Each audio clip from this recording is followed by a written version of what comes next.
is the June 25th ACT meeting, and I want to welcome everybody to the meeting. We'll establish the meeting agreements, focus on addressing issues, not individuals, respect everyone's voice, be concise, and stay on topic. There's some information that we want to pass along. Of course, we're still working on trying to bolster our EMS and fire squads. We're critically short on members. We have the Yolanda Peterson and Mary Jones Memorial Parade and fireworks, and that's July 13th. And the parade starts at 3 p.m. in the afternoon, and then, of course, the fireworks will be at dark after, I think there's a home talent game that night, I believe. Yeah, 47 is like the time frame, 47. Yeah. And then, so I think that takes care of our announcements that we want to make. Is there anything else? Did you say that we are going to walk in the parade? I did not say that. We are going to walk in the parade. I talked to Dave Jones, who's coordinating the parade, and we're going to have a presence, and we're probably going to, like make homemade signs, act, join us, arena community, involvement. What I'm wondering is, do we want to have a vehicle that kind of rides along because we're going to pick up some candy so that we can throw candy, because candy's always good and makes people happy. But how does everybody feel about that? Because we can't have one poster, okay? So we need to make a presence, and it doesn't have to be anything outrageous. Should we put a sign up? All the way if we're walking in the parade, woo, come join us. Should we put a sign-up sheet on the email that goes out? If that's possible?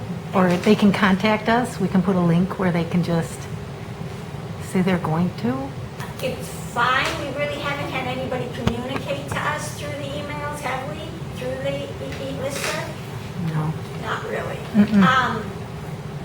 We Well, always, perhaps if they just would contact one of the yeah, members, let us know.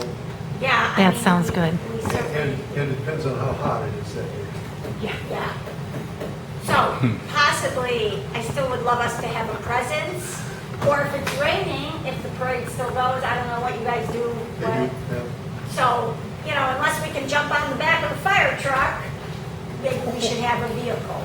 Yeah. So that we can still, kind of whatever. So I think the core committee probably should meet briefly and bring markers and create some I can get stuff. some signs done. I know somebody who knows somebody, Does it cost us? no, it won't cost you anything, Does it cost you? not much. Okay, but you have to at least let us know. How many would so you we like? can share. How many would you like? Like one for each of us. It's kind of like we're protesting in a really positive, come join us way. It's getting the word out. So if you're walking, somebody on either side can see what we're talking about. Okay. Were you thinking 4 people or Well, 6 or? It'll be me, it'll be my sister for most of it or part of it. I don't know, anyone else? Sue probably is gonna want to do it. Ann will be in there. Thinking about all the people who run around doing flyers when we're trying to get people to come out. If 4 or 6, that'd be lovely. Okay. Thank you. Yep. So, yes, please. And then turn out for the parade, because whether you're walking it, riding in it, or watching it, you're coming out and being part of the community. So that's good. White with black print, okay, or would you like colors? Or? I am going to just put it into your hands. Whatever we can do to just call attention to the act, and that it's, Okay. maybe we could say last Tuesday of the month at the VFW, just, Yep. something. Okay. Again, just another way that we show we're alive and we are staying.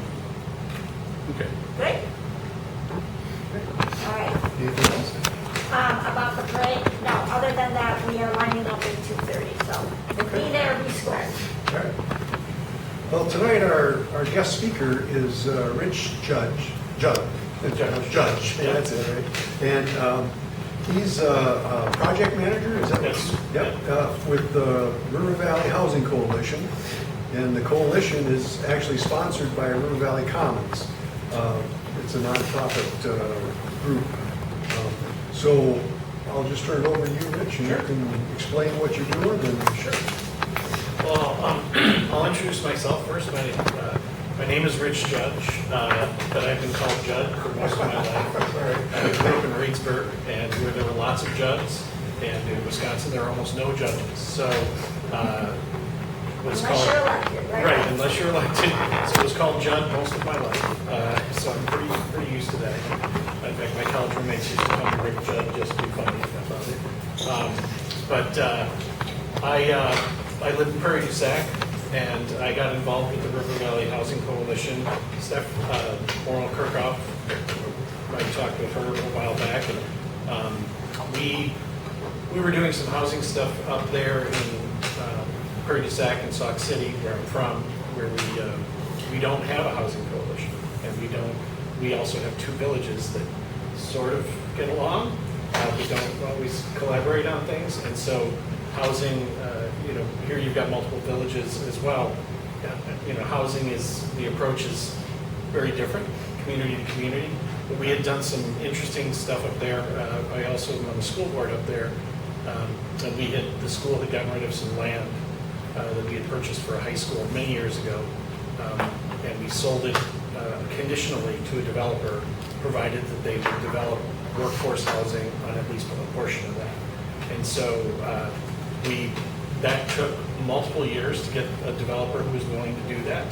And then I ended up on the village board and the planning commission. So now the harebrained scheme that we came up with while I was on the school board, I have to deal with rewriting all the zoning so that we can actually do this thing. So I dug a hole and then I promptly jumped into it.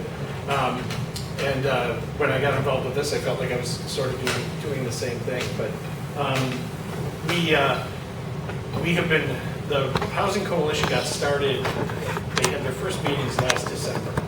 And I was not involved at that time, but it was just, concerned people coming together and talking about the concerns about housing availability and shortage of housing, and everybody kind of coming together with different takes on it. And I think there was a sense that there was a need for there to be some kind of an organization or somebody to approach it. The problem being that you've got multiple communities, and there are housing entities that are all over the place. You've got the counties all have housing folks. You've got regional planning commissions that help with economic development and housing policy. But they're all focused on areas that are kind of broader. And so I think there was a question of, so what could they do here? And, why would they do it? And what would they do? And so, the question we get asked a lot is, why a housing coalition and why this area? Why the River Valley area? Why wouldn't it be, something specifically for Spring Green and something specifically for Lone Rock? And the answer is that, small communities just don't have the resources to do in-depth planning or the time. The elected officials are part-time. Engineering costs a lot of money. And all municipalities and villages usually have some kind of an engineer on retainer, but they don't spend a lot of time saying, hey, let's think blue sky, let's think about things that we might want to do, 3, 4, 5, 6, 7, 8 years down the road. Could you take the time to look through everything we've ever done and see if there are ways we can change it for the better? All of that costs money and takes time. And so part of the approach that we took here was to recognize that the communities in this area, they're small communities, they struggle with the resources necessary to do that kind of strategic thinking. The other thing that was sort of at the back of the mind was in this area, you can talk to Sauk County about housing, and they have good people who we collaborate with. You can talk to folks in Iowa County. I think we just had Iowa County in here recently. Good people who do good work. But Iowa County has a lot of communities, and Sauk County has a lot of communities. Richland County has some communities, has communities too. And so the focus is always kind of diluted. So in Sauk County, you're fighting with the fact that Baraboo's a pretty big city, and Reedsburg's a pretty big city, and they have a lot going on in both those places. And then you have Prairie du Sac and Sauk City and other places, and Richland County's got places. And, so there's always somebody focused elsewhere. And when you think about rural communities, they don't really define themselves by, well, this is the Spring Green community, or this is the, arena community. To an extent you do, but there are sort of commonalities and things that unite and define rural communities that often, are about the geographic region, or really a lot of the time it's the school district. People kind of say, I know when I talk, I would say, living in Prairie du Sac, no one says they're from Prairie du Sac or Sauk City. South, it's always from Sauk Prairie. Although I always like to joke to people, how do you get to Sauk Prairie? There's no way to get there. It's impossible. It doesn't exist. But so they looked at it and they said, the community here is sort of defined by the boundaries of the school district, and that's how we're going to look at this, and that's the communities that are going to be included in this. And it's really tough when you our school districts are often split up between multiple counties. This area, the River Valley area, is part of 3 different counties, part of 3 different regional planning areas, and on each one it's on the frontier of all of them. So you're on the frontier edge of Sauk County, you're on the edge of Iowa County, you're on the edge of what little bit of Dane County there is in the school district, and you're on the edge of 3 different regional planning commissions. So there isn't, and that's not to say that they don't focus, and we collaborate with the Southwest Regional Planning Commission, but they end at Lone Rock. So they just sent me last week, here's our Lone Rock analysis we did, and I'm like, well, are you doing it? And nothing else that they do, really matters to this effort. So, and the other planning commissions are not really particularly engaged or focused down here. So I think we felt that, and the folks who got this started felt there was really a need to come into this and say, how do we do something for here, and how do we provide a value add that's not duplicative, that doesn't do something, can we fill a role that other folks aren't already doing? So we don't want to do what Sauk County is doing or what Sauk County Development Corporation is doing. We don't want to duplicate their efforts. We want to do something that is not currently being done and that provides a value add for all the communities in the area. And in the process of kind of building this, a lot of challenge. I think everybody kind of came into it saying, oh, there's a bunch of housing challenges. And this isn't unique to this area. It's not unique even to rural communities. There are housing challenges everywhere, but rural communities really struggle because of that resource question. They don't have the size or the scale that naturally attracts larger developments or attracts developers who can maybe say, well, I can afford to do some lower end stuff because I'm going to do a bunch of higher end stuff too, and I can get that critical mix and I can make that work. That's hard in a small community where a developer might be coming in and doing 16 or 24 units, maybe tops. When you've got a lot of the significant real estate development companies out of Madison are looking at things, 150, 280, 640 units. They're thinking in big ways, so they can afford to kind of have a mix that makes things work. So the coalition got started. It started meeting at the end of last year. It started reaching out to folks and doing some preliminary planning. And in the process of that planning and reaching out, I think a lot of the original assumptions were, this problem or that problem was the key. And as we started to do outreach and had more and more time to meet with groups large and small, the challenges kind of came from everywhere. Just highlighting some of these here, one that we heard a lot was a number of restaurants said, I close earlier than I want to close, and earlier than my customers want me to close, because I have staff that I rely on that drive 45 minutes to an hour to come work in my restaurant, and they can't go home at 1 o'clock in the morning. So I have to close earlier, or I have to not be open as early in the morning as I would like to be. And I would love them to come here, but they can't find any place to work. And they'd love to come here, but they can't find any place to work. And I can't really afford to pay them more than I pay them right now. We've talked to a lot of folks who, either young families or people who were talking about their kids or in-laws, and they said, you know, my kids have a house, but now they got 3 kids and they need a bigger house, and they can't even think about getting a bigger house because anything that would fit them doesn't fit their budget, doesn't, you know, the things that are available. And when something becomes available, it's gone immediately, when it's at the right price point. Talked a lot with, you know, this is we're serving a school board and a local government. When we talked about workforce housing availability, and this is often the way it's defined, is it housing that a teacher can afford? Is it housing that a local, you know, nurse can afford, or a police officer? And if you talk to folks, you know, if you talk to Lauren or any of the local superintendents or principals, you find that, you know, they've got, every year you've got folks who leave. Police officers are really difficult. I don't know how the situation directly is down here, but I can tell you in Sauk Prairie, we just became fully staffed for the first time in 3 years a couple of weeks ago. And we now anticipate that we will not be fully staffed in a couple of weeks from now because people leave. And a lot of the reason they leave is they don't either, you know, they find something that's better, and that's natural.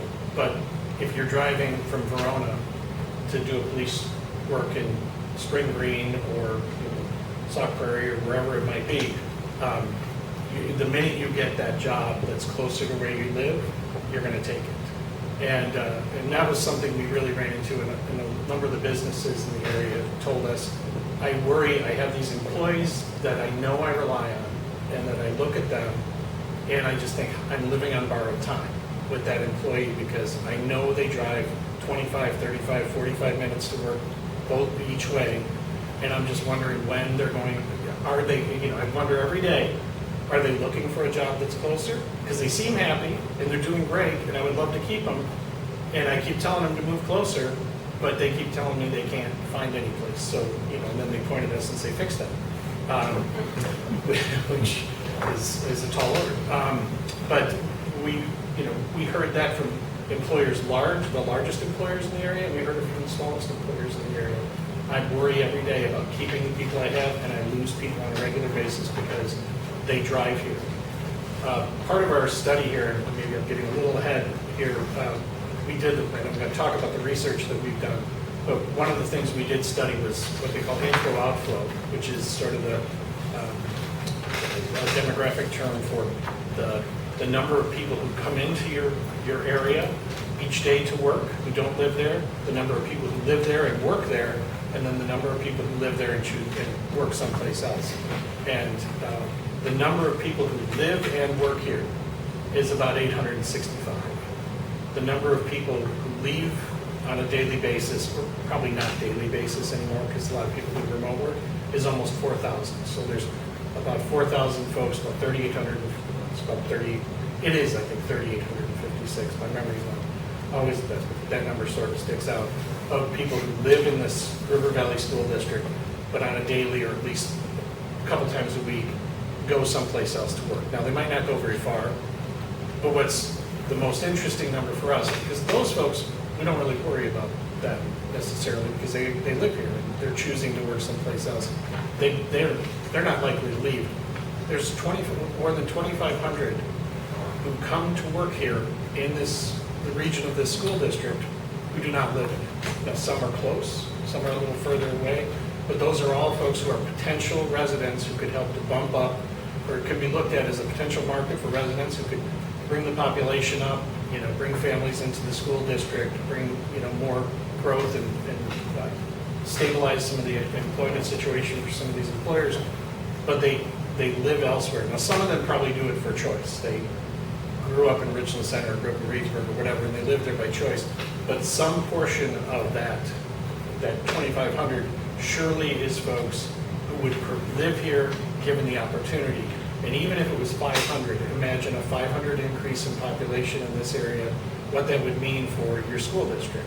If you could get 100 kids out of that, they would never have to talk about an operational referendum again if they were getting 100 kids, you know, having growth in the school district as opposed to declining enrollment. We also heard, and this is a really critical one, we hear this all the time from retired people who are like, look, I've got a 4-bedroom house, my kids have been gone for 10, 12 years, we don't need it anymore, but this is where I live, I love it here. But there's no place for me to go. There's not a place that I want that hits one of the things I want. I'd like a 2-bedroom with a little less maintenance or whatever it is they're looking for. And so I just sit here in the house that's paid for, largely. And there's no, one of the guys actually, we had a table at Bobfest, and he said, I've got a 4-bedroom house and a swing set in the yard that nobody's been on in years. He said, there should be a family in there, but I don't know where the heck I would move. And so he usually what they say is, so fix that. Which we're trying, but I think they think a lot of people have this misconception that the River Valley Housing Coalition is going to sponsor housing projects or be like a housing authority, and we're going to manage apartment buildings or things like that. We're not. We're not a governmental entity. We are a private nonprofit. We are here to help, but we're here to help developers and local governments get to that point, but we're not here to actually do that. But an interesting statistic on the retired folks is 35%, just a hair over 35% of the houses or housing stock in the River Valley School District is owned free and clear. Now, some of those might be, unique situations, but usually free and clear property is owned by older folks. It's not owned by young families or people with children in the schools. So we identified lots of challenges, and there was a whole lot of folks, because this is a pretty diverse group, who wanted to have the Housing Coalition be focused on a lot of different things. You get a lot of different people in a room, and people start hanging their ideas like ornaments on a Christmas tree, and there were folks who were like, well, we should be for this kind of housing or that kind of housing, or we should only be advocating for housing that's, carbon neutral, or we should only be doing this. And fortunately, I think the stakeholders recognized that that the problem was big enough and diverse enough and varied enough that there was no way that was going to make a difference. And so they wanted to keep the mission of the Housing Coalition as simple as possible. And that's not to say we don't support those goals. And so the mission statement, it's lengthier than this, but this cuts to the heart of it, is to unite stakeholders and experts invested in creating safe, equitable, and diverse housing options for the River Valley, and to work toward creating additional housing in the community. And then the definition of the area that we cover is the River Valley School District, which is obviously the Village of Arena, Lone Rock, Plain, Spring Green, and then the towns of Arena, Bear Creek, Buena Vista, Clyde, Franklin, Spring Green, and Wyoming. Troy, not all of Troy. Troy's mixed between 2 districts, and then Wyoming. So who is involved in the coalition? Well, after time, hopefully everybody here will be involved in it, but it's quite a mix of folks. We have local elected officials from almost every jurisdiction that I just mentioned. In some places where we don't have them, in a couple of the townships, they've agreed to kind of share jurisdiction between 2 neighboring townships. We have lenders, area lenders. We have folks from nonprofit and charitable groups. We have healthcare professionals, people who work in healthcare directly, as well as folks who are in the administration of healthcare in the area, and folks who are in the administration of healthcare who don't live in the area but who service this area. So Sauk Prairie Healthcare is actually a big supporter of this. Education leaders and educators, members of the faith community of multiple denominations have participated in varying roles and capacities. Local business owners and employers of all sizes have met with us and given their input and continue to share. We have builders and developers. I didn't put contractors here because that's sort of a new frontier that is just starting. Contractors thought the builders and developers had it, and then all of a sudden somebody said, I don't know that they have our best interest at heart necessarily. Maybe we need to just start talking on our own. A number of local landlords, realtors, concerned citizens, and hopefully, as I said, hopefully you will be involved. So it is a pretty diverse group of folks, and from all across the community. So what have we been doing? We've been, since we formed, it just really started forming in the beginning part of the year, a lot of meetings with stakeholders, and a lot of gathering of information, a lot of listening, and in those efforts to build that coalition we talked about. But the coalition was able to compete for and secure a matching grant from the Wisconsin Economic Development Corporation. That was a grant which basically a challenge grant for the coalition to develop and draft a housing plan for this area, and with sort of specific things that had to be included in that. The approach we're taking here by sort of using the definition of the school district to define the boundaries of sort of a community of interest is of interest to the state, and so they're looking at this as a potential pilot that could be replicated in other areas of the state. So I think they're really anxious for us to finish our plan. In fact, they're riding a herd on us a little bit at the moment, because they told us, can you have it done by the end of June? I think they'd really like to use it for some other purposes. But to that end, we retained Veerbecker Associates out of Reedsburg to provide. Obviously we have a lot of folks who are involved in housing, but who are just members of our coalition. They're not, they don't have the bandwidth to be doing a lot of the heavy lifting, and they have very narrow expertise. So we wanted to have sort of honest brokers brought to the table who have broad experience, could leverage the experience they have in other communities that are similar, and even experience they had working in these communities, and economic development and zoning issues. So we have a team from Veerbecker that has planners and business development folks, and some, we don't have any architects have looked at it, but engineers, so we have access to all of that expertise as we develop our plan. And that, we retained, those folks were retained sort of end of February, beginning of March, as we were planning. And then, so we had sort of multiple phases here. When we got that grant, WEDC, or Wisconsin Economic Development Corporation, basically said, by the end of June, middle of July, you have a plan for us. So we, once that grant was handed down, there was sort of there was a deadline and a focus on the project where we had to produce something. So we had to get moving and sort of get beyond just the outreach and growing the coalition stage. So in March, Veerbecker came on and started doing studies of all the zoning and market research on things that were happening here. But in April, we conducted multiple in-person and virtual focus groups with area stakeholders. We did sort of some kind of interesting combinations. We might have realtors and developers in the room. We had employers, large and small, but then they were in there with local leaders. We had nonprofit folks, and we didn't want to create tension. We wanted there to be logic to it, but we also wanted people to hear from other folks. So we wanted, we wanted the folks who build to hear from the people who have employees who can't find a place to live. And happy to report that process, while it was a lot of work and pretty interesting to do, we got excellent feedback and it just gained tremendous insight that helped. And at every step of the way here, we're trying to inform our planning process.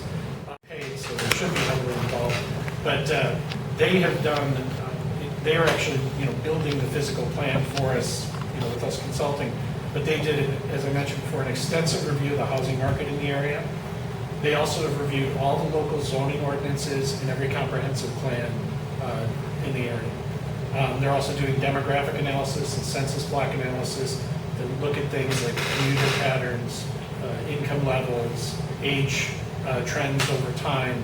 And this is unique to this area, but rural Wisconsin tends to get older every year. And this area is not any different than that. They also participated in all those focus groups that I talked about and helped to facilitate those. So when those people were coming in, they weren't just talking to us, they were talking to people who work in development, so they kind of knew they knew the way to pull what they needed out of them, and could have really engaging conversations with, especially with the developers and some of the folks who were concerned about economic growth in the area. And they also helped us to develop an interactive housing survey, which was the next part of building our plan. And one of the requirements that we had from the Wisconsin Economic Development Corporation was that we had to have a viable plan for gaining public input. So you may have seen some of this stuff before. I'll apologize ahead of time or before I get too much into it. In April, we did the focus groups. In May, we did the community survey.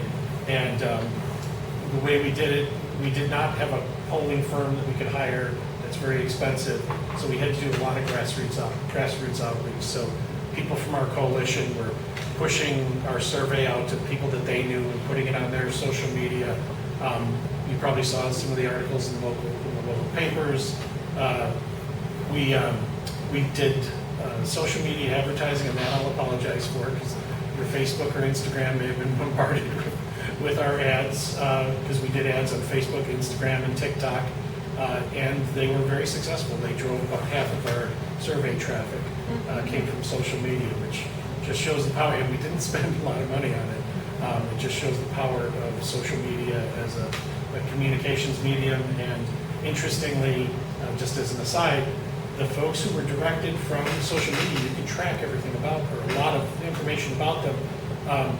They matched almost perfectly the census demographic profile of the area, which was that was an interesting aside. Some of our other stuff was a little heavy on men or heavy on women. But we had over 1,000 visits in the month of May to our website. And to put that in context, in the previous 3 months since it had been launched, we had about 148 visits to our site. So we really kind of had a lot of folks. Now, it was a long survey because it's informing a pretty involved plan. So a lot of people would come in and they would do 10 or 12 questions and they would tire out. And it had some GIS-powered interactive mapping exercises that confused some people. For a while, I felt like I was doing tech support. People would email me and say, "I'm on question 12, and can you help me get to the next one?" But we were able to navigate that and met a lot of fun people in the process. Now this slide says the final steps. It's not the final steps. We are now so we did the focus groups in April, sort of formed up and got the retained experts in March and got them flying. April, we did our focus groups. May, we did our public survey. June, we are assembling the plan that needs to be submitted to the state. And that is sort of the first final step, I guess. But the truth is, there are no final steps in this. The problems that we're dealing with here, the challenges are so varied that there's a lot of steps to go. But one of the elements, and I want to just put this on everybody's radar screen because there's a clipboard inviting you to sign up for more info and be a part of the coalition or just get information about the coalition. We have a community strategy session on Thursday night at the Spring Green Public Library. We're going to hear from the team from Bierbecker Associates, and we're going to they're going to talk about the results of all the survey data in a limited form, and then they're going to take from that data and talk about these are strategies that we've seen work elsewhere, and people are they're going to go back and forth and talk about what they would like to see here. So, or what they think might work here or what won't work here. So that's going to be at 6 p.m. again, Spring Green Public Library. We are going to have a virtual option if you want. So if you signed up on this sheet, I will automatically send you an invite that will have the link for the virtual option as well. Once we finish that, and we will finalize our plan and submit it to the Wisconsin Economic Development Corporation in the middle of July. And once that is accepted, we don't know how long that'll take. We think it'll be about a week to 10 days. Then we're going to introduce the plan to the community, and we're going to have a series of public events where people can come, and those will not be, we're going to try to have those be long opportunities where people can sort of more like an open house, where they can come and see a presentation on this is actually what the plan produced. This is all the product of the research. Because none of this is, even though the coalition has paid for all this stuff through donations and grant money, we don't want to sit on this. We don't want to house it or own it. we want people in the community to have it and be able to use it as a tool. And we keep talking about it as a plan, but it's not really a plan so much as it is a menu or a toolbox. I'm mixing my metaphors, but it's really, and it's going to probably be a series of options where like Arena might say, these three things look like things we could do. We could make this zoning change, and maybe we could, consider a TID or a TIF district, down the road, or we could redefine one of our existing ones, or when it expires, we could do that. So they might look at some of the different options that are showcased in there. Spring Green might say, yeah, I like A, C is no good. We'll look at some of these others. Lonoc may go a totally different. So it's not a housing plan in the sense that we expect everybody to sign on to it. It's really more of a plan that has a lot of tools that the different communities and even the townships can use. Because a big part of the lack of housing stock is the township zoning is really prohibitive for building any kind of housing stock. And so that's something that's very hard to tackle. And then once we do that kind of public thing, our planning tools will be available to local leaders and stakeholders. So, folks who are in local government or whoever wants to actually take those plans and use them, they'll be posted in places they can use them. Or builders, developers, or community leader, whoever wants it can sort of have it and use it as they see fit. And then, what's next for the Housing Coalition? As much as I sometimes would like to say, once we get the plan out the door, and I think I did say this to Steph a couple times, because when I came out, I was like, can you help us get this plan out the door? But the truth is that in some ways it's a final step, in some ways it's a beginning. We realize that to make these changes, the challenges are, they run the gamut from people who are older who need housing, people who are just getting started who need housing, people who are, in the midpoint of raising their kids who need sort of more versatile housing, and at the lowest end, entry level job, folks who have really entry level jobs need housing that is currently almost not available in any way, shape, or form, or in very limited amounts in this area. So with that in mind, we really want to grow the coalition, and we want to get more folks involved. And to that end, we want to continue to build support for expanding availability and affordability in the area. And to do that, we think we've got to continue working with those stakeholders. And while we have built good relationships with a lot of these stakeholders, one of the things that we've learned is that, there's a lot of developers who don't know who the local officials are in Village X or Y. Or there's a lot of local officials who don't know all of the employers' problems that they're having with housing. And so we view a big part of our job going forward is to take and leverage those relationships that we've helped to develop and those people who we've got talking to each other across the table and get them to sort of bring more folks to the table, bring more folks into that conversation, and to break down some of those barriers so that we can have productive dialogue and things. And to that end, we want to help local communities address their challenges by being sort of a convener with stakeholders and continuing to help facilitate that.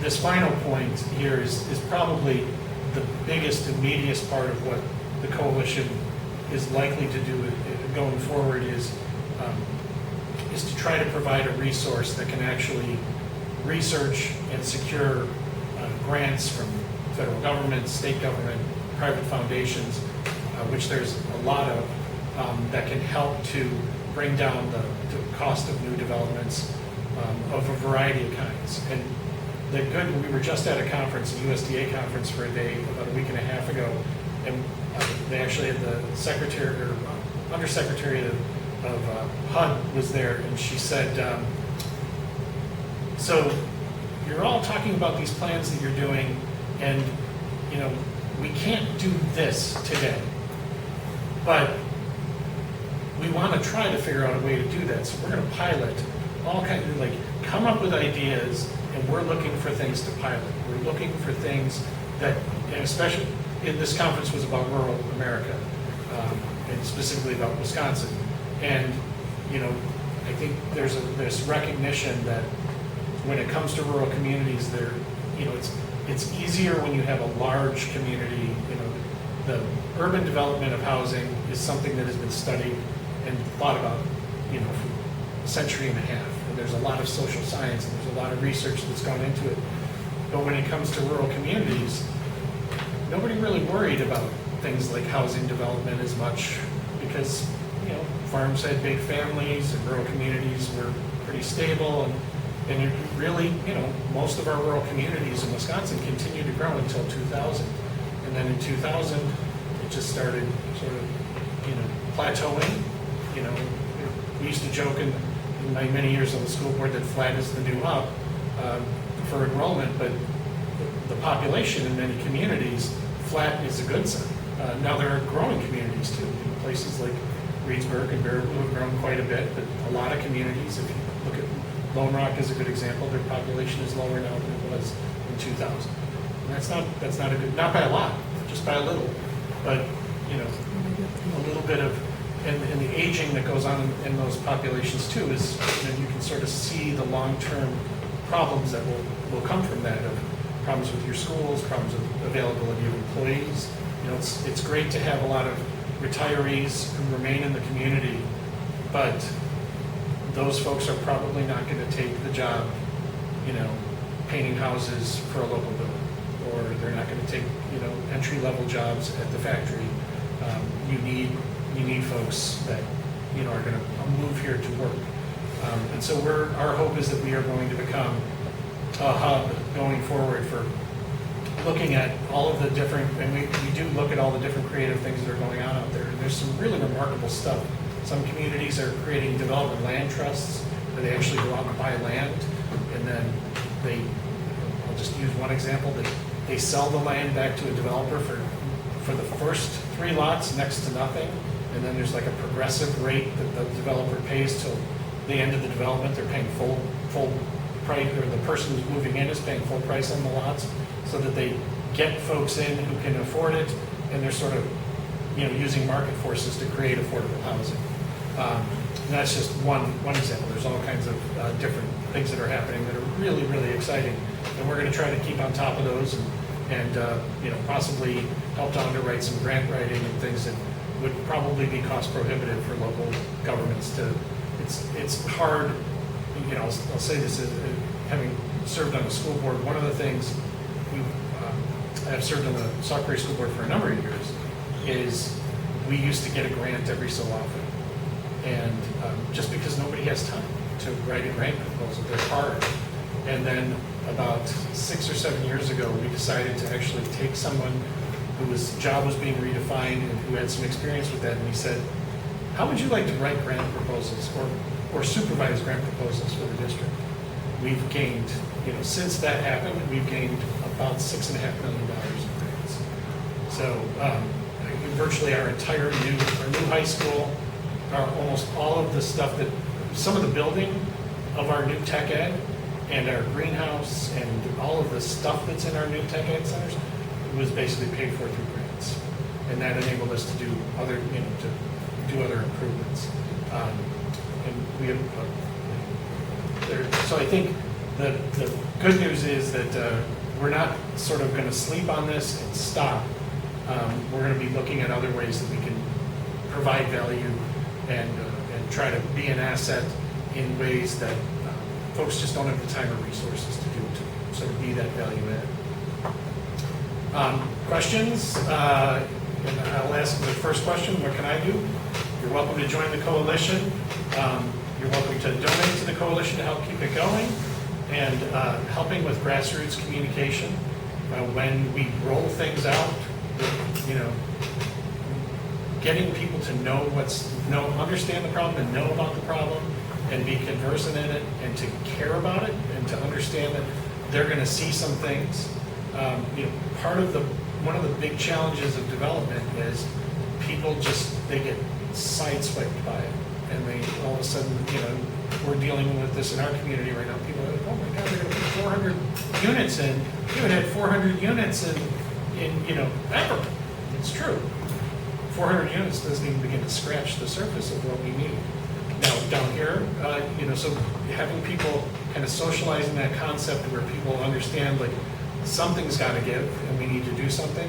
So the more we can spread the word, the more we can educate folks that there is a concern, there is a problem, and it's a problem that's causing some harm right now, especially to economic vitality. But that's a problem that's not going to get better on its own. It's just going to get worse. And so, having folks who understand that that's a problem, they'll be more tolerant of when they hear there's going to be, 16 duplexes coming to Lone Rock or Arena or wherever, and say, well, I'm not crazy about where they're putting them, but I get that it's needed. So spreading the word and sharing that grassroots communication, because while we've received some funding and we have some very generous donors in the area, our goal is to always put as much of the resources that we have into the services that actually derive a direct benefit for our partners. So we don't have very high overhead. So, questions? Sorry if I talk too much. Oh, goodness. I sometimes talk a little fast, and I've had a lot of caffeine today, so. Well, you hit a thing with me because, for example, Arena Cheese, there, a couple of years ago, Bill Hanson, the owner, I think most of his workers, his employees live in the Sauk area. They come down every day. Yeah. I mean, I know there's one that lives in Cross Plains because I see him go to work. He's coming into Arena as I'm leaving, and then I see him home because he has an old police vehicle, so it's just easy to distinguish. But yeah, he I said, used to have one of those. yeah, he said that most of his employees work in the Sauk area, and he would really like it, to have housing in Arena. Yeah. But he's semi-retired. We talked to about 2 months ago or 3 months ago, and he's got a great general manager. But he would be, I think Bill would be somebody that Bill Hanson is his name, that might be interested in getting involved or helping in some way. Yeah, I think there's been outreach, but I don't think he was reached out to for the virtuals, I know, or probably reached out to for Okay. the in-person ones. The problem we had with our focus groups was this timeline we had with the state was like, you have to do all these different pieces, and then you've got to collect all this data. And then this is sort of a good news, bad news. The good news was our survey process was so much more successful than we thought it was going to be. We got way more responses and way more involvement than was anticipated. But what that means is now we have just so much more data to inform the plan. And so our folks at Veerbecker are kind of like, we're still working on this. We're still pulling this. But that's a really good get. We'll make sure he gets added to our outreach. Did you pick Veerbecker, or did they kind of pick you? Is Veerbecker trying to maybe create a niche of what No, we picked them. We looked at other firms, and Okay. they had the services we needed. A lot of communities will contract with the regional planning commissions, and they do very good work. But it's not custom work. It's we look at some of it's fairly sort of customized, but there isn't. There's a formulaic approach to it. And we really wanted creativity. We wanted them to look, and the folks at WEDIT wanted creativity. They didn't want yet another regional planning, report. Right. They wanted us to look at it with a lot more input and involvement. It sounds like they have people that understand what, and they're working, or if they don't, they work to understand. Right? They do have some. They actually brought on a business development person who's been working very closely on this project. Okay. Who is a very dynamic economic development background, and he facilitated almost all of our focus groups. Okay. He's just really good with pulling people out, pulling information out of people, and they have a lot of experience across the entire state, but based on their roots in Greensburg and their profile in a lot of rural communities, they also brought sort of the most relevant experience to it, so that was a factor. And their price was good. Given their profile, their price was more competitive Okay. than a lot. No, and you Probably shouldn't say that. You said it's kind of hard, for towns to do this. Do you have any, or have you had any, or plan to have any, like, towns and villages try to work together to do a housing That's the hope. initiative? That is one of the big hopes, is that we can start to get folks to look over and unfortunately that, I don't know if there are any town officials here, but that relationship between villages and towns is adversarial, because villages just keep marching, and at a point they get things automatically. And so a lot of times towns have this attitude of like, you're gonna get what you're gonna get eventually anyway, so what's the point in expediting this? And I'll tell a story from our community.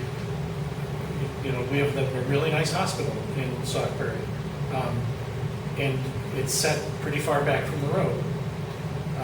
That's because the front part of the hospital, all those fields there, are in the town of Prairie du Sac, not the village of Prairie du Sac. And the hospital was always located in the village, but wanted to move to a new campus to expand their operations.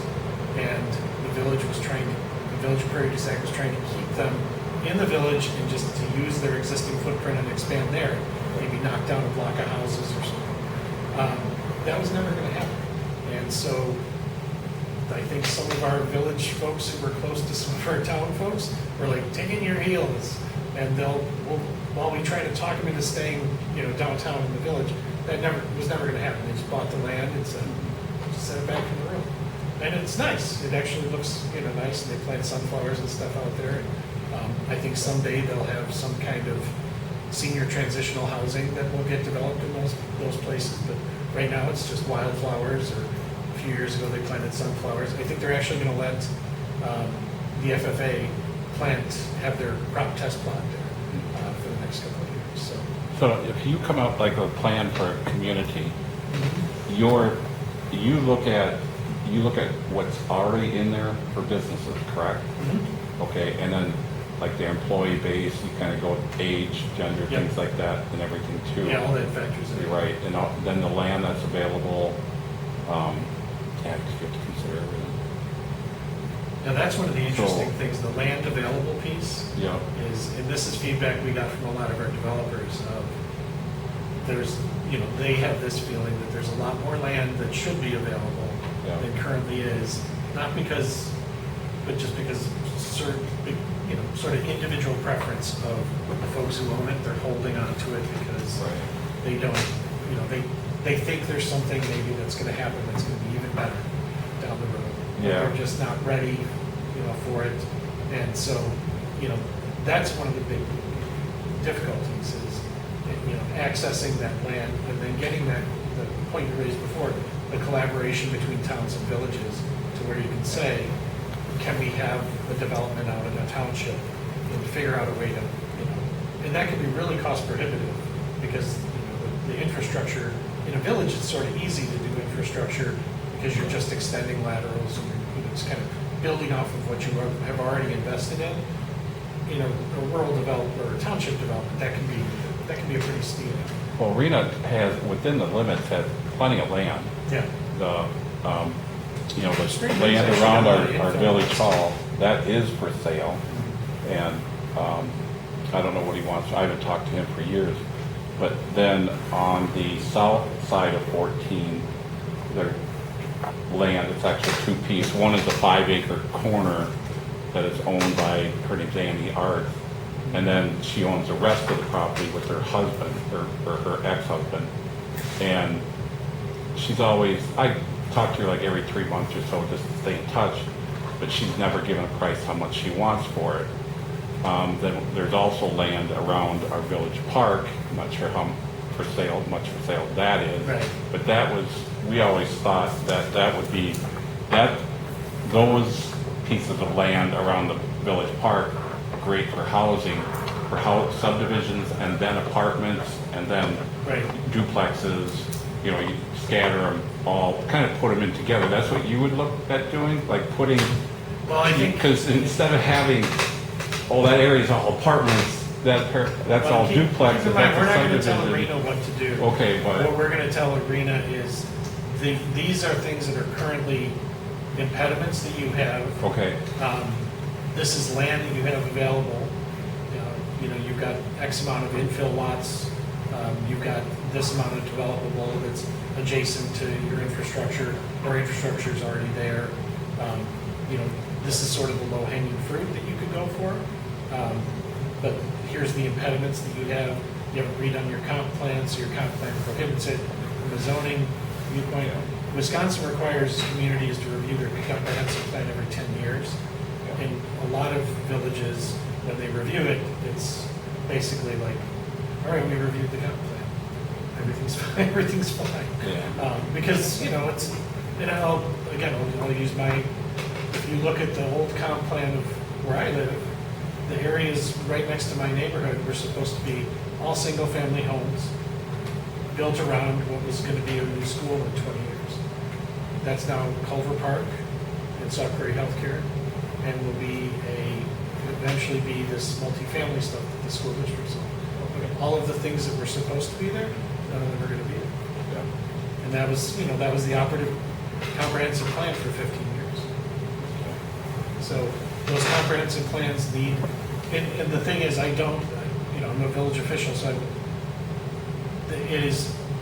there's not a lot of value to constantly spending money and time to review your comprehensive plans. And unfortunately, and this is the genesis of a lot of why this effort was undertaken is, and having local officials as part of it was, they just don't have the time to contemplate these things. And it's, being a local official is, you don't get paid very much. No one does it for the money if you get paid at all. And you're running budgets that are really, really tight. And everything's, expensive. And so, we don't fault local governments for not constantly reviewing their comprehensive plan. And so I think what has happened is there's a culture has sort of developed. It's pretty passive or reactive. So villages develop based on somebody who wants to do something. A business wants to come in, and they come and they say, hey, look, we'd like to put this in. This is where we'd like to put it. But this part's zoned residential. We'd like to get that zoned commercial. And then they go, oh, yeah, we'll make a conditional use permit, or we'll do something to allow that to happen. But it's very reactive. And then when they change the comp plan, when they eventually get to that. Yeah. But it's very much determined by people coming to them, as opposed to, because you just don't have the time, how do we repackage everything?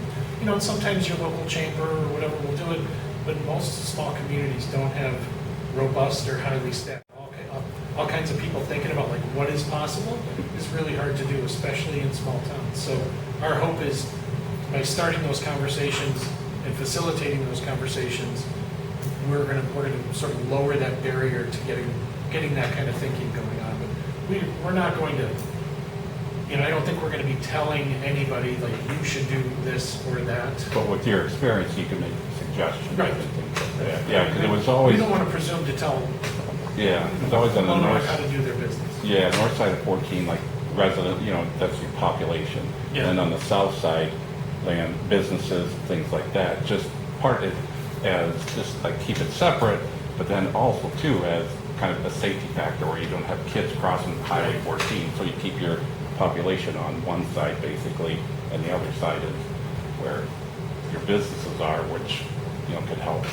Sure. build that. I mean, there's so many considerations, and that's the thing. And, when you talk about land, one of the things in one of the focus groups, one of the local developers said, there's no shortage of land here. Yeah. Available land is another matter. Yeah. And, you talk about the person who has never given a price, there's a lot of that, of like, I'm not sure what or when I want to do this. Yeah. I just, one more question, I kind of quit hogging the time. You said 35% of the property is free and clear in the River Valley area. Is that a high figure for anywhere else in the state, or is that pretty normal? Areas that tend to be younger are much lower. Okay. Like if you went, and you could look at this for, you can go down to any kind of census block. I mean, you could break it down to even smaller blocks within the River Valley School District. That's the whole River Valley School District, sort of an aggregate number. But if you take, like, say, the east side of Madison, you know, the area that encompasses East Wash where all those high rises are, that number is probably, I'd be surprised if it's 8%. Thank you. I'll shut up now. So, Rich, so all of the data and the information that's been pulled together, it sounds like the coalition is going to be meeting with the separate villages, talking about the pieces that have been figured out. I mean, how, speaking as a trustee, like, how do we get this information Yeah. to even get our heads around what we might possibly be able to dream about doing? So the first thing we're gonna do is sort of just, you know, get it out. We're gonna have open houses for the whole community, but then we plan to try to get on the agendas for local government communities. Will there be a report or Yeah. something that will be sent out ahead of time where we can? There'll be a plan, the plan will be released to them, so you'll have that. And so what is the projected release timing on that? Well, we're hoping to have it into the state by the middle of June, July, and then, once they approve it, then we're gonna release it, or we're gonna present it, and then from there, we'll make it publicly available. So like August-ish? Ish, yeah, maybe late July. I don't know how much, hopefully late July, ish, but maybe August. That's awesome. Yeah, we're trying to, we had a tight timeline once we got that grant, but we're hopeful we can get some productive opportunities to share. It A sounds little bit like of a roadshow, kind of like this, but with sort of a lot more, way lot a lot more more. specifics. Yeah, a lot more nerdiness. Um, And some of it won't be very interesting. You know, zoning's not interesting to a lot of people. well, you know, maybe put flowers on the side. It sounds like this is not a normal thing to have done. I mean, like, it doesn't sound like this kind of work is being done all the time. I think that this kind of work about identifying housing needs is done all the time. I don't think it's done, we think this might be the first time that it's been done specifically using a school district overlay, and then using that as a community identifier.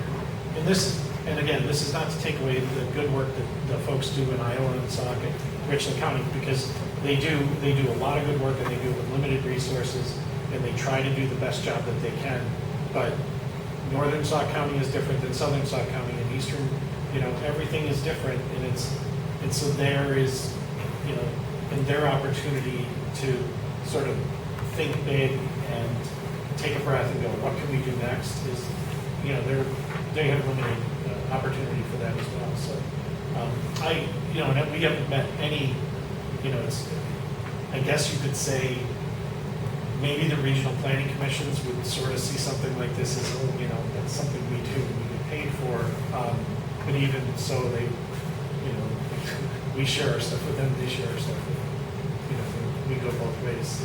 They don't seem to, at least Southwest regional doesn't seem to be threatened by it. Our collaborative about Yeah. it. which they Yeah, don't the other do ones just aren't anything. even, I don't think they're even interested, because we are sort of, you know, you have one that has Madison and Dane County, and then,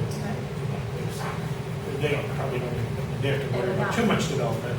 And then, you know, the one that kind of goes north, there's a lot of development there too, and this is sort of on the just bottom tip of it. So, you know, it's not out of sight, out of mind quite, but it's, you know, you make noise and you get attention. Yeah. You had made reference to what you're hoping to, the coalition's hoping to move into, is kind of being a hub and being able to help,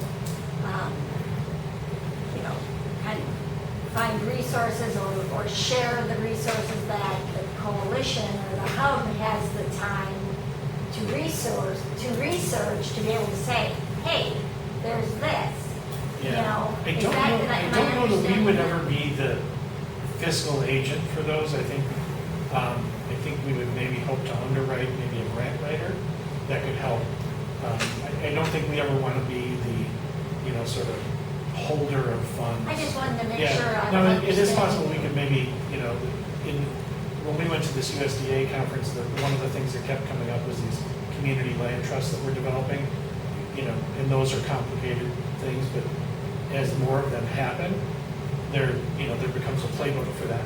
And so, we would maybe, rather than run or manage something like that, maybe help, if there was interest or resources for that, maybe help to facilitate how do you get from point A to point B.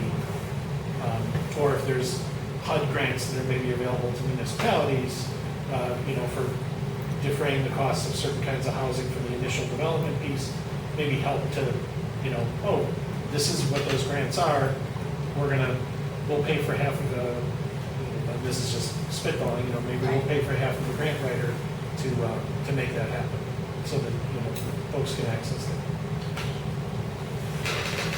But we do not want to be, like I said, we don't want to be we're not a housing authority, and we don't want to be, as much as people, I was at the Spring Green Farmers Market one day getting a glorious sunburn, and a guy actually, he had been at one of our meetings, and so I thought he sort of knew what was going on, and he actually was like, look, we just came into some money, and we want to develop some multifamily. Can we partner with you guys? We're not in the housing business. No. Great idea. It's a great idea, but Collaboration. here's a couple of developers you can work with. It sounds like the coalition wants to be around for a while. Yeah, I think as long as it can be productive, I don't think, I think there is a sense that this stuff, it would be great if we could just do a plan and everybody could say, well, and we could identify a list of resources that are going to be available for the next couple of years and everybody could just go jump into that pool. But I don't think that's how it's going to be. I think it's going to take some time to get, folks' heads around it. And, like one of the things we're running into is it's construction season. So a lot of our construction and development stakeholders are really hard to talk to right now. Now in the middle of winter, they're very talkative and they like to have long meetings and stuff. But right now, they're just, they're up to their armpits. And there's going to be, I think there will be, we hope there will be a productive role for that. And I don't know exactly what that's going to look like. We're going to kind of feel that out. But I think at least over the next 6 months, just getting people to get their head around and hands around the opportunities that they have from, understanding what's in the plan and things that they might have to execute. Because some of those things will take a long time, reviewing, especially in townships, changing zoning in a township. I'd like to say optimistically, that could happen in 6 months, but that might be, 2 years before it happens. So, it's change. There's a reason things haven't changed for a long time, and so change is hard. So, we are hoping. I guess I think we're hoping to make change a little less and viewing our role as that, and also being open to different things and being creative. We're not fixed on this is what we're going to do because 4 months ago, I think it was just kind of a convening of folks who cared, and then it became, we can do a plan, and we can get, we can get a plan that people can actually leverage. We can take some of this off of their plate, and so, we don't know what opportunities might exist. I'm going to ask just a clarifying question, maybe you were done with, but just I'm thinking about kind of what I'm dealing with,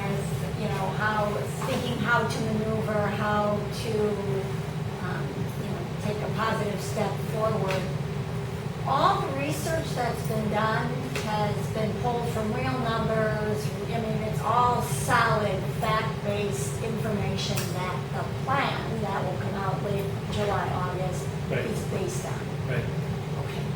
Yeah, it's the same stuff that the bank would use to justify finance, that would be used from a developer to justify financing of the development. You know, and that's another reason we wanted to have a firm that does economic development and housing development and all kinds of development. You know, their methodology is the accepted methodology for, you know, this isn't a social science experiment. This is, you know, done the same way we would do this if we were actually, you know, a local government or a developer. Yeah, it's not subjective analysis. It's the same stuff that the folks require. So with all your irons that you have in the fire, how does your information maybe, like Paul said, maybe build it and they will come? But, and I'm not saying we have to drop a Walmart or a Piggly Wiggly in the town or village of Arena. Right. How do you guys, or who do you hand it off to maybe get businesses, or do you? Because, and I kind of hung up on it on a lot of those meetings, but when you have nothing to offer somebody other than housing, and don't take that wrong, nothing No. but housing. You know, they say, yeah, we can afford to go there, but we're going to have to drive to Spring Green to do our laundry. We're going to have to go to Sauk City to get our groceries anyway. Right. So is there any incentive to reach out, or you turn it over to anybody to say, hey guys, we're getting the ball rolling here. Here's some of our thoughts. I think some of the hope is, you know, as I mentioned, we focused our narrow mission on the housing situation for a reason. But I think there is a hope that that will have a collateral benefit to generate other kinds of economic development. Right. There is a lot, and I'm glad you raised the grocery issue. There's a lot of social science research now about food deserts in cities and things like that. But when we were at this USDA conference, they were talking about the two places where there are food deserts functionally are small rural communities and certain neighborhoods in inner cities, and then every place else is pretty good. And that is a major driver of it's really hard to get somebody to locate something in that, or to Right. get certain kinds of folks to live in that neighborhood. And because if you know, people are, especially the younger generation, is less inclined to want to do, you know, I drive 45 minutes for work back and forth, so that's 90 minutes out of my day, and then I gotta drive 60 minutes back and forth to go shopping. That's not where I'm gonna live. I'm gonna live somewhere where I can, you know, buy my groceries, or they're gonna do their business where they work. Right. And at what point do they just make the decision that they're gonna live there? Right, and that's why I was wondering if there's another group of people that maybe, Well, our hope with this is that this is gonna light a fire under folks who see opportunities, but I think it's a long-term, that's a long burn. Right. But this is an area that is, I mean, I love Sauk County. I've spent most of my life in Sauk County. You know, you're not gonna find much better communities, but this is a really tough place if you wanna, you know, do big grocery shopping. right, That is for sure. People in Sauk, you know, we have 2 grocery stores, and people go to Madison to shop. right. Well, and that's why I just thought it might be a hard sell. Hey, we got great housing here, Right. beautiful community. Oh, that's great. How about shopping? How about this, that, or the swimming pool? We got kids. You know, Population growth would go a long way, Right. that's for sure. That's a heavy lift. Right. Population growth is I mean, there's a reason, the reason so many communities are flat since 2000 has a lot to do with the things you just said, is amenities don't keep up. Right. And if you don't have the amenities, it's really hard to get. People who are there for a long time and have a house that's paid for will tolerate a reduction in amenities. Somebody who is just starting out Right. doesn't want to start out depriving themselves of Right. things. you know, and I understand that a lot of villages, cash, bottom line, cash. Well, You know? that's the real impediment is, you know, the cost of development is, you know, when we talked with a number of these developers, and we agreed everything would be discreet and confidential, but one developer told the story of how he had a plan for, they were gonna build, I believe it was 16 units, and he had it priced out, they were gonna be 220 to 240. And they were single family, fairly close together, fairly, not huge. And by the time they got the person who owned the land to give up the land, that was so much more expensive than they had intended. And then by the time the pricing on the infrastructure development, they looked at it, the only way we're gonna make any money on this is if these are, 280 to 350. Right. Otherwise, we'll be building as a nonprofit. And, while that would be great if there was a lot of nonprofit housing, it's not a reality. Everybody has to make a living.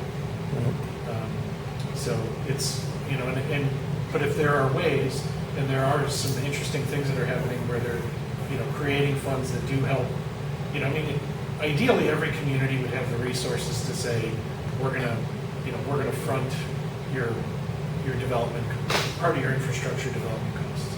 But that's really hard as a Right. small rural community. You start getting to, a community that's got, 3,000 or 4,000 people, you can start to, you can spread that out over a lot of taxpayers. But that's really hard to spread out over 600, 700, 800 taxpayers. It's the same problem with emergency services that I think you guys are doing, and we're having admirable focus on. That's really hard when you're, just have a few people that or a smaller group of people that you're asking them to bear that burden. And that's an absolutely vital burden. So our hope is, this is our focus. We want all those other things to happen too.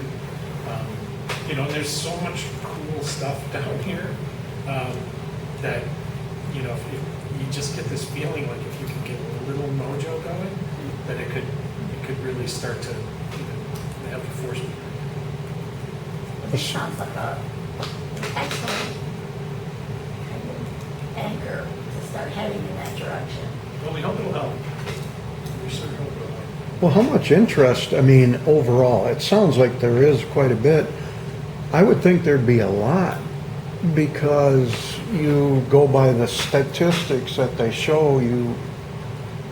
The average home is 400 and some thousand, and nowadays people can't afford a down payment. Right?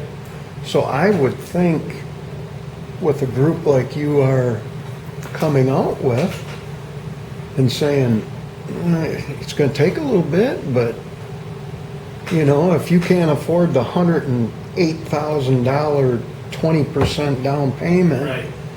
and then the $2,800 a month besides, come to us and Well, we're hopeful that we can generate enough interest in innovating or thinking creatively to start to break that barrier down. But one of the troubling statistics about this area is the median income and the median house price. A person making the median income here can't afford the median price. It's close, but it's not enough that the bank will do it. And when you look at, and you raised a really important point, but the barrier on that down payment is they might be able to afford it on a monthly basis, but actually putting away that kind of money is pretty hard. right. And in a lot of places, the folks who can afford the median, places that are growing, the people who make the median income can afford the median priced house. And those places are, driving a lot of growth.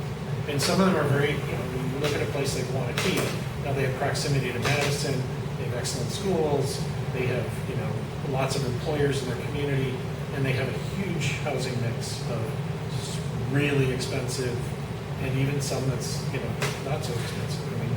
My nephew and his wife, and they make a very good living, but, for Wanakee, they're not, they were able to find an affordable home in Wanakee for their first house. Fortunately, she went to grad school on a scholarship, so she didn't have wasn't carrying what a lot of people are carrying coming out of college. But it's a, trying to get that in some place in that mix of what it costs to build to bring that down is probably the only real. And I guess that was the point of my thought, are the participants that you're working with, are they ready, or are they just saying, well, geez, I can come do this and make 1%, or I could go over here, build this and make 12%. Well, Yeah, I mean, is that sure. difficult for you No, guys I think there are also? folks who want to build. I think I mean, the thing to remember, and I don't think you're going to draw in a lot of developers who are like big, huge developers who are looking to maximize profit. But local people care about what happens locally. And so there are certainly local developers and local landlords who are like, if I could just figure out a way to do, I would love to have, one of them said, if I could have, 25, 30 houses at, 200, 220,000, I could sell every single one of them. And if I could sell every single one of them, I'd make enough money to make it worth my while. And then, I wouldn't have to Continue. worry about Right. the fact that my, kids are going to a school that has less kids every year and is struggling to make ends meet. Right. So they care as well, And there's not enough developers here to do all of it, like there are good developers and there are, just like anything. There's good developers and there's, developers who aren't so good. But I think there are folks who want to do the right thing, but, it's a lot easier, if you can only do so much, you're going to naturally gravitate towards where you can make the most money. Right. And those highly profitable, now, there are some ridiculously priced homes right now down here that are probably not going to, there is housing stock available. Some places in Wisconsin, there's no housing stock available. But there are homes available down here, they're just completely overpriced.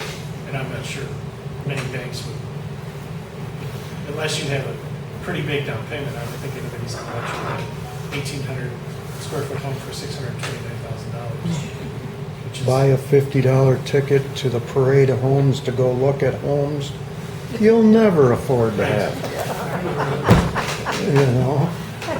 I mean, All right. and there's no free candy at that parade. Really quick question. So the people who are wanting to build, the focus groups that you've talked to, they really would like to be able to build enough houses that can be affordable, but they can make their benefit out of it. They're looking for something from the villages to be able to make that worth their while, meeting them halfway, or, all of, that's what they need, correct? They need to bring the cost down. The only way we're ever gonna, and just, being blunt, the only way we're ever gonna make more affordable housing is by, there's no way market forces are gonna create it. We're gonna have to try to bring the cost down somehow. And that would be done by the Either villages. softening the cost of the infrastructure piece of it, or, some places are these community land trusts I talked about where they're buying land and giving land over to developers. When I say give, they give part of it and then they start selling it, or unique solutions like that. Like, we have 40 acres of land that you can Maybe develop that on, free candy but you have to stuff. develop this kind of housing, and in exchange for that, the land, you're buying land for I'll throw it in. $1,000 an acre. So those kinds of things. Okay, well, we're at the end of our allotted time. Yeah, sorry. Oh, Hey, that's- no, Oh, we- no,